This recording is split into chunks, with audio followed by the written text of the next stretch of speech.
Yeah. Okay, perfect. Because I lost the camera, so I can't see anyone, but I'm glad, yeah, you can see the slides. So hi, everyone. So in the next 10 minutes, we will talk about what is hospital episode statistics, or HES in short. So HES is a national hospital database for England.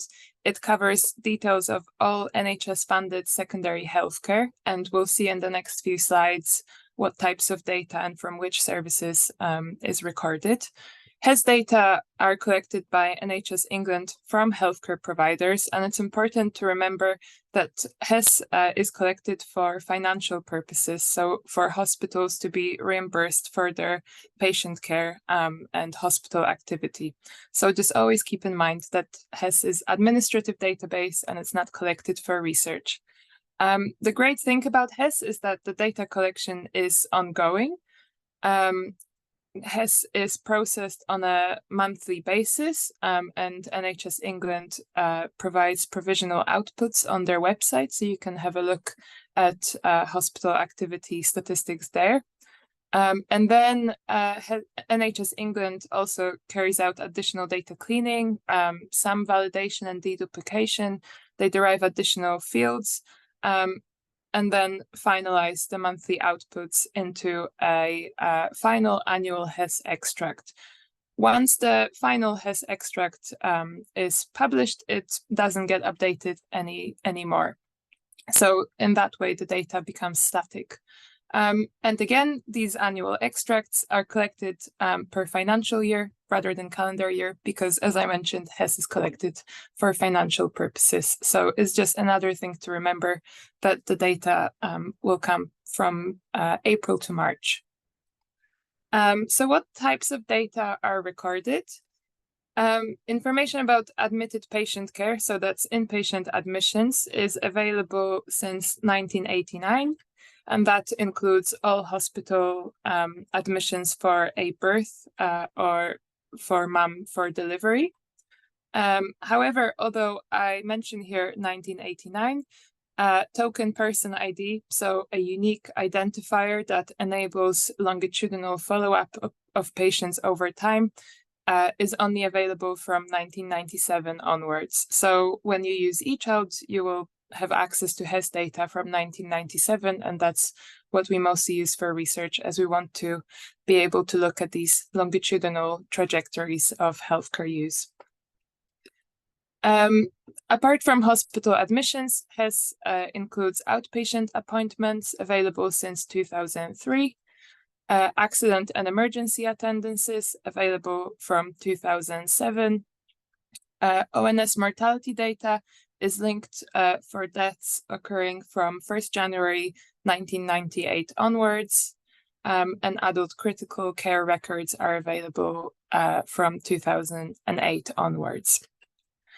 And I think it's worth also mentioning that KT developed methods to deterministically and probabilistically link mums and babies using information recorded in birth and delivery admissions, and that is also available in ECHILD. So in the next few slides, I'll focus a little bit more on HES admitted patient care data, as that's what we use for research mostly. So first, it's important to think, what is a hospital admission? So here you see a definition from NHS Choice's website, that it's any activity that takes up a hospital bed. So this includes day cases if a hospital bed was allocated. It can include emergency and planned stays, as well as deliveries and birth. But one thing that's worth keeping in mind is that inpatient procedures versus outpatient procedures might differ between different hospitals, and also admission thresholds might vary between hospitals. And when you work with data, with HES data, basic unit of analysis is an episode. So essentially each row of data is an episode, and an episode is defined as a period of continuous care under one consultant in one hospital. So most admissions consist of just one episode where a patient is seen just by one consultant, but it could happen that if they have a more complex admission, that they switch from one consultant to another. So their admission would consist of sort of 2 rows of data and 2 episodes.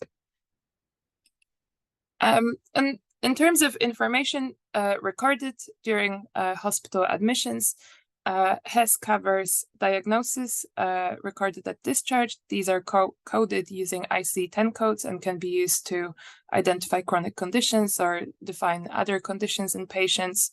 There is information about procedures, which includes operations, but also diagnostic imaging or other things that happen that support the care of patients undergoing an operation. You have information about admission and discharge dates, the type of admission, so you can determine whether a stay was planned or unplanned and identify births or deliveries. There's information about where the patients go after they're discharged, whether they transfer to another hospital. Of course, there's information about the provider of care, so the hospital, so you can look at outcomes. You can compare outcomes between different hospitals. HES also includes information about the patient themselves, such as ethnicity, sex, month and year of birth, geographical indicators derived from patient postcode, including index of multiple deprivation, which is an area level indicator of deprivation. HES also includes information about GP practice, so you can look at outcomes by practice, and of course costing information, so you can examine cost of hospital admission, as this is predominantly the purpose of HES data collection. And because this is a very quick overview of what's covered in HES, I thought it's useful to flag resources for you to read more about HES data. So there's HES admitted patient care data resource profile. There's also a great guide developed by Closer on all HES data. And of course, NHS England website is a very useful source. And when you work with HES data, the data dictionary is an extremely useful source of information on what's coded, when, how, and how you should work with these variables. So I thought I'll finish with a few motivating examples of how HES data can be used. So this is a study that was carried out by Katie, looking at over 2 million mother-baby pairs for births between 2010 and 2015. And the objective was to explore association between various pre-pregnancy psychosocial risk factors, which can be indicated from mothers' hospital records before 20th week of pregnancy, and then outcomes for baby recorded in babies' records after birth. So the types of psychosocial risk factors that were considered are listed here on the left-hand side. And these are relative risks for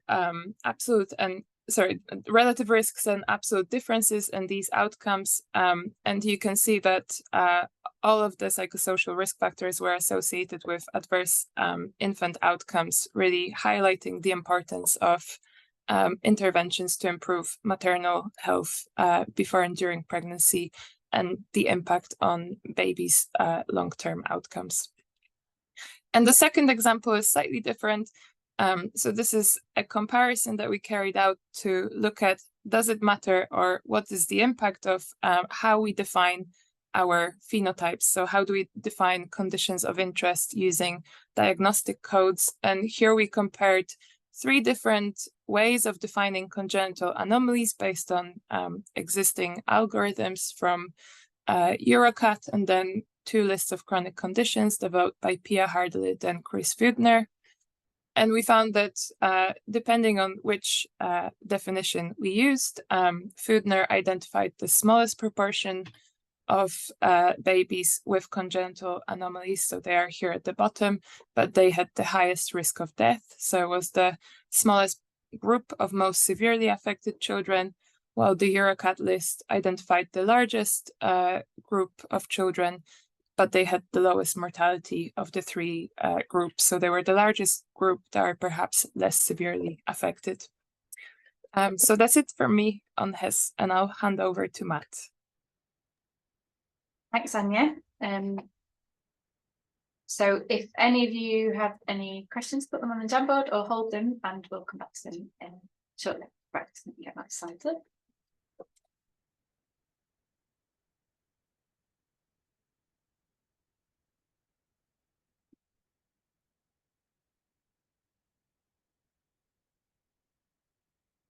Great. Thank you very much. So, yes, I'll be talking about the other main component to ECHILD, which is the National Pupil Database, which is a database covering all pupils and all pupil enrollments in state schools in England. So the key thing there is state schools. Unfortunately, we don't have any data on children in private education or in home education either. However, we do have data on all children in all mainstream schools, mainstream state schools, special schools, and alternative provision and pupil referral units as well as early years. And the NPD comes with the three censuses. Those are the main kind of spines for NPD: the spring census, which actually is in January, the autumn census, and the summer census. Additionally, we have alternative provision census and pupil referral unit data as well. And as I say, the early years censuses as well cover right the way across from sort of year 2 up to the end of secondary education with Key Stage 5 up to age 17, 18. And within these data sets, there's a whole host of information about these pupils. First of all, the schools that they're enrolled in. And we have the school unique reference number, so we can link in school level data to understand information about the school. For example, well, as I mentioned, mainstream versus special, for example, is it an academy or a local authority maintained school, pupil numbers, faith school versus not, and so on. And the pupils themselves, information about gender, ethnicity, their age, their national curriculum year, so for example, year 1 to year 11, whether they have recorded provision for special educational needs. Unfortunately, no data on unmet need, although linkage to health data might be able to provide that for us. And if they do have SEND provision, the type of provision, so for example, is it what is now called support, that used to be called Action or Action Plus, or is it the Education, Health and Care Plan, or formerly a statement of SEN? And also we have some information, some socio-demographic, socioeconomic information through free school meals, which means in this context, are they getting free school meals? And the eligibility for that is basically the parents have a low income. And we also have deprivation metrics from the indices of multiple deprivation, such as the IDACI, the Income Domain Affecting Children Index, as well as the other, the 7 main domains that we have in IMD. In terms of outcome data within the NPD, we have information on absences at a termly level. So within any given term or any given academic year, how often are pupils absent and for what reasons. We have exclusions data. We have data from exam results right the way across from Key Stage 1 up to Key Stage 5. Some information about further education, so post-16 destinations.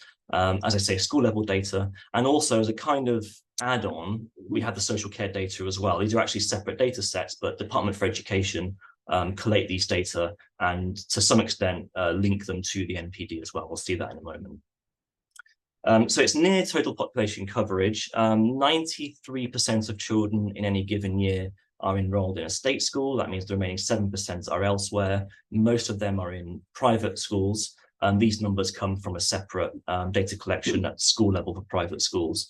But if you were to take a longitudinal perspective, you would get more children because children aren't always in a private school. We do see lots of movement between schools. So I won't go through this graph, but basically what this shows you is where you see a yellow bit of the bar, that's per academic year, that means a child was not enrolled. And so you can see there's a huge amount of variation in enrollment patterns across schooling. And where they're not enrolled in the NPD, they could, as I say, be in state schools, not getting education or in homeschooling. And we know this varies as well by various factors. This is some work we did looking at social care history. And what we found is that children with social care history and with SEN history were more likely to become not enrolled as well.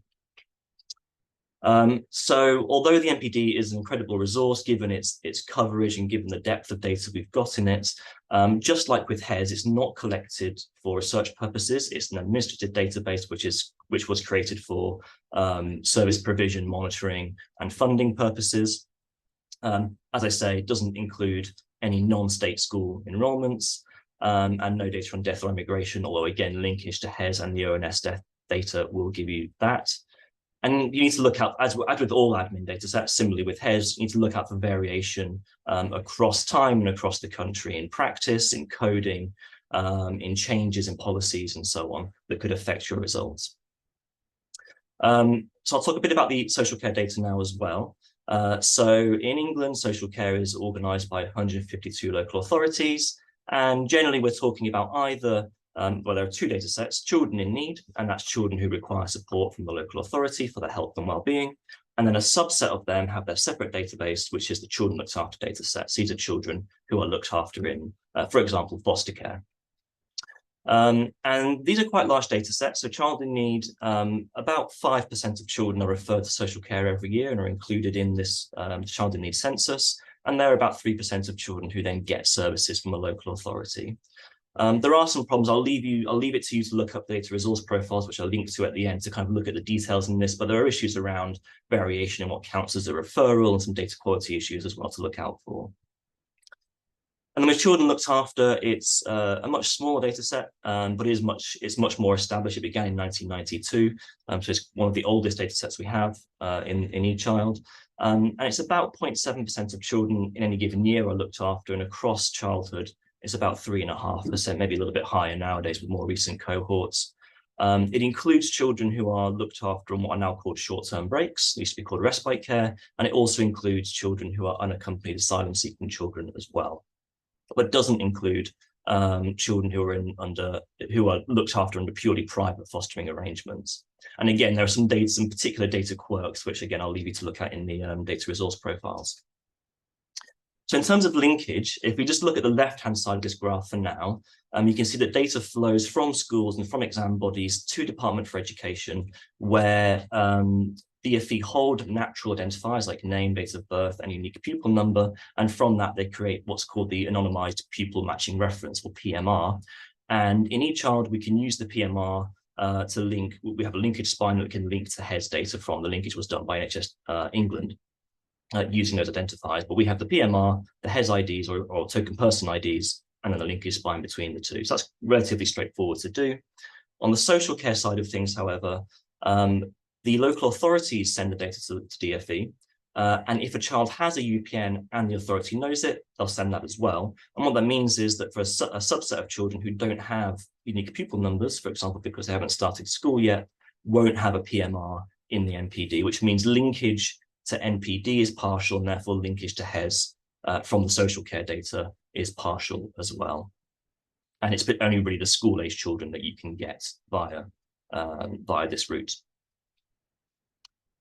And this, again, I won't go through this in detail, but just to point out, and again, this is in the ECHILD user guide, the data coverage for each of the different modules in NPD varies a lot. And so we have the censuses which run, the spring census runs from 2001. We have some key stage 2 data, for example, from 1995, looked after children data from 1991, although it's linkable from 2005. So again, when you're planning your analyses, you need to think about what cohorts will be appropriate for the coverage that you need. And here are some of the further resources. So you can check out the ECHILD website and the user guide. There's a whole, for all of these data sets, they've each got their own data resource profile. So children looked after, children in need, ECHILD as a whole, NPD, and HES, which Ania showed you earlier. And these are also scoped as part of some other studies. And some example studies are here as well that you can look at for some inspiration, but also in these papers, we put a lot of information about how we've cleaned the data, the social care data, and NPD data in particular. So thank you very much. Thank you, Matt. Right, I'm going to stop my slides now and talk about how we bring these two sets of data together in each other. Okay, Are we sharing? I think so. Can you still see my screen? Yeah. Okay, so moving on to ECHILD then. As Ania and Matt have described, ECHILD contains the National Pupil Database, the NPD, and hospital episode statistics or HES. And these are linked together, as Matt said, by NHS England based on identifiers. So we used the identifiers from the National Pupil Database, name, date of birth, sex, and chronology of postcodes, so the history of postcodes, to link the two data sets together. And this actually achieved a very high rate of linkage. The linkage has been conducted 2 times for the original ECHILD data set, which went back to all children born from 1995. And then more recently, to account for changes in the way that NHS England assigned unique identifiers in HES. So it used to be a HES ID, and they changed that, and it's now a token person ID or a token ID. We've recently redone all of the linkage between HES and NPD, and NHS England were able to find a match for more than 99% of pupils in the NPD, which is surprisingly high, I think, because you wouldn't necessarily expect all pupils in school to have hospital admission. You wouldn't necessarily expect everyone in hospital to have a record in the NPD if, for example, they went to private school. Okay, in the actual ECHILD data that we'll have access to, it's all stored on the ONS SRS, the Secure Research Service, and it's de-identified, so we don't hold any of the identifiers. We have now linked data for around 20 million pupils, going back to all children born since the 1st of September 1984, which means we have this really nice longitudinal follow-up now. And the oldest cohort members are aged 38 in the latest data sets that we have. One thing that will apply to this version of ECHILD is the national data opt-out. So we need to be aware of that when we're looking at the data and understanding the linkage rates between the data sets. Most recently, we've been approved for linkage of additional health data sets, which include the maternity services data set, birth notifications and registrations, which gives us information, more detailed information on births, for example, on parental place of birth, mental health services data, and community services data, which includes health visiting. As Ania mentioned, we also have a link between mothers and babies, which allows us to look at how factors during or before pregnancy in the mother might be related to outcomes later in childhood. So the way that the data sets fit together is shown in this diagram, and you can see there are multiple data sets in the NPD and within HES, and these are linked together using a bridging file that contains the NPD identifier, so the APMR, and the token person ID for the health data sets. So this allows us to bring together different pieces of information from each data set. So when you request access to the data, you'll be asking for specific tables of the ones that are listed here that you need for a particular project and for particular years of that data. So you won't have access to the whole of ECHILD for a given project, but just the elements that you need to answer your research question. And as Matt says, there's a few caveats with both the HES and the NPD data, and you can find more information about these in the user guide, which I'll give a link to in a minute. For example, we have geographical information down to the medium super output area level, which is based on the postcode of residence. And these MSOAs contain an average of about 7,000 individuals. As Matt mentioned, it's not possible to link data on children who have only had contact with social care services prior to school age, as their record wouldn't have been assigned a pupil ID. And although inpatient data in HES are well coded in terms of diagnoses, A&E data are less well coded diagnosis. Okay, so bringing all of this information together allows us to build up a really nice picture of someone's pathway as they grow up and as they interact with different services over time. So here we can see we might have information about a birth, we might pick up hospital admissions, A&E visits, how they interact during time with school entrance. We might pick up admissions for injuries, and these might coincide with referrals to social care services.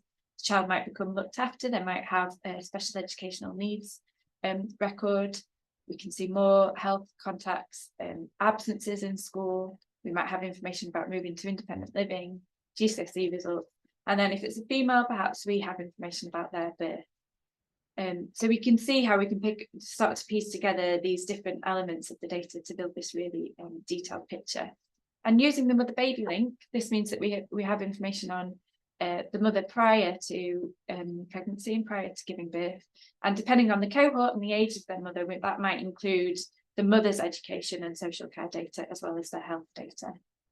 And once we've linked mothers and babies, obviously, we can then follow up the child going forward in time. But just to pause for a minute on trying to create the cohort that we're interested in and trying to understand how many cohort members within ECHILD we can use to analyse a particular set of data or answer a particular research question. It's really useful to think about how the data availability changes across the different data sets. So here, for example, if we're interested in an individual who was born in 1998, then we would have information on them from their admitted patient care record. Then when they reach age 5, they would start to appear in the MPD dataset, and we would be able to look at their school readiness assessment at the end of reception. As they finish primary school, we would also be able to look at their Key Stage 2 results. We might also be interested in special educational needs. We then could pick up a social care referral. We might then pick up the mother giving birth, and then we would be able to follow them up for 5 years to look at the child's school readiness assessment. So it takes a bit of time to think about how your particular cohort or research question can be framed in terms of the data availability, but it's worth spending some time thinking about that. Okay, I want to give just a couple of examples of the work that we've been doing using ECHILD to give you an idea of what's possible. So this plot is from a study looking at the association between gestational age of birth and school attainment at Key Stages 1 and Key Stages 2, or age 7 and 11, for all children born in a particular year, 2004 or 5. We found that children born even a few weeks too early were still at a disadvantage compared with their term-born peers by age 11, so by the end of primary school, and were also more likely to need special educational needs provision or have that provision recorded. So often when we look at research that looks at the association between preterm birth, which is all births under 37 weeks, and later outcomes, we often have to group together these individual weeks of gestation because of the lack of power, lack of sample size. But the power of ECHILD is that because we have the whole population, we can look in much more granular detail. So we looked at week of gestation, and we also stratified by chronic conditions that were identified by age 2. This work also highlighted the huge impact that month of birth has, with summer-born children being less likely to achieve expected levels compared with those born earlier in the year. And this information is really important to clinicians in terms of knowing potential outcomes for children with particular gestation ages and particular chronic conditions, but also to parents who want to know what longer term outcomes might be like for their children. We're doing a lot of work looking at outcomes, health and educational outcomes for children with special educational needs as part of the HOPE study. And one piece of work that I'm showing here was done by a colleague, Kate Lewis, focusing on children with major congenital anomalies, or MCAs. So this figure is quite busy, but if you look at the left-hand side, you can see that 26% of children without a major congenital anomaly had recorded special educational needs by the end of year 6, compared with 42% of children with major congenital anomalies. There's also a greater proportion of children who have an education and healthcare plan, or who are in specialist schools, as you might expect with children with higher levels of need. So again, the power of having the population data that means that even for the rare conditions, and major congenital anomalies affect around 3.5% of children in this cohort, we can look further at more granular detail. So what we're seeing here is 12 different system-specific subgroups and variation across those subgroups that might indicate unmet need where children aren't receiving the support they might need. We can also use the data to look at the impact of policy changes. So this plot shows the absolute difference in the prevalence of SEND support for children with and without major congenital anomalies before and after 2014, when there were major reforms to the SEND system in England. And we can see that following reforms, the percentage of children with special educational needs dropped by about 4% overall, but by about 4.8% in children with major congenital anomalies. And digging into this in a little more detail, breaking down the different levels of support, we can see that the reduction in support was mostly driven by SEND support, not by the higher level support provided under education and healthcare plans. So that's just a couple of examples of the sorts of analysis that we can do using ECHILD. I want to say that all of the projects that we've done using ECHILD take a significant amount of time to set up, and the most time-consuming part is understanding the data, how to create your cohorts needed to answer particular research questions, including phenotyping and validation. We try and use a team science approach. The ECHILD has always been a partnership between the data providers and academic institutions and funders, but we've got a lot of people working on ECHILD for different projects within UCL, and we're trying to share code to make efficient research processes. For example, codes shared on GitHub, and we've got lots of information on the data catalogue and our website. We have a training course for ECHILD, which will go into much more detail about how to use the dataset, and you can find out more information about that via the MCRM training course. So that will be in March next year, followed by an ECHILD user group inaugural meeting, which will happen in March too at UCL. And there's lots more information that you can read about in the user guide if you haven't seen that yet. Okay, I'm going to stop there and stop the recording.